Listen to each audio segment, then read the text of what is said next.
So in this case, we have this scissor roof truss, and we want to find some loads over in this part of it here. And I didn't draw the whole thing, but you can see it in the book. Because of symmetry, we know the reaction forces on both ends have to be equal, and they're both going to be 4.8 4.8 kips in the vertical direction. So that's this reaction force is here as a vector. And now again, because the geometry is getting a little crazy, we're just going to start writing position vectors to everything. So position vector to F. F is at the point of the top of the truss, is here. Okay? And then to B is this point here. And that's the position vector to B. To D is this point here. And so that's the position vector to D. E is this point here. That's its position vector. And G is the point at the bottom of the middle of the truss. And that's this position vector here. And so we were given all these, the dimensions. We can figure out those from the dimensions in the book. And so we can start doing the same thing. We can write FDF as a vector with a magnitude and a direction, and likewise all of these other ones. And we can get the direction by looking at FDF, or EDF is RF minus RD divided by its magnitude. And so we can crank through that and we get this unit vector. The unit vector DG, so this pointing from here to here, is the position vector to G minus the position vector to D divided by its magnitude, and we get this unit vector.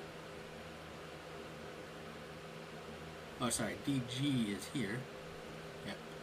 I've got a minus sign here because again it's pointing in the negative y direction.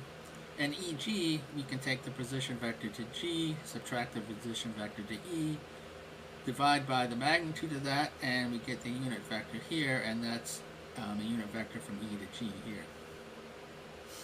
So now we've written all these forces in terms of our magnitudes and directions, and so we can do the vector sum of all of these, of all the forces that are acting, and we can get the vector forms of those easily, and set the vectors to 0, and we'll get two equations from here, in the x and the y. And then if we take moments about this point here, well, we have let's see here, this force that creates a moment, and this do. These four forces act through this point. So we know what the position vector to this point here is, B. So the moment created by this would be RB crossed with F2. And then to this point here would be RD crossed with F2.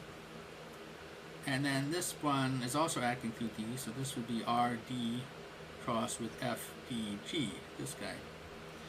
And then we'll get one component from there in the Z direction, is the only non-trivial component. So again, we'll get three equations and three unknowns from these guys, because it's a planar problem. And in the end, we get FDF is minus 10.48 kips. FDG is minus 3.35 kips. FUG is 13.02 kips. And again, FDF,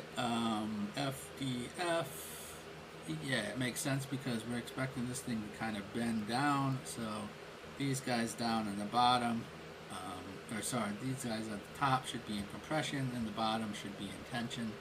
And these interior ones, it's hard to say, but that one happens to be in compression.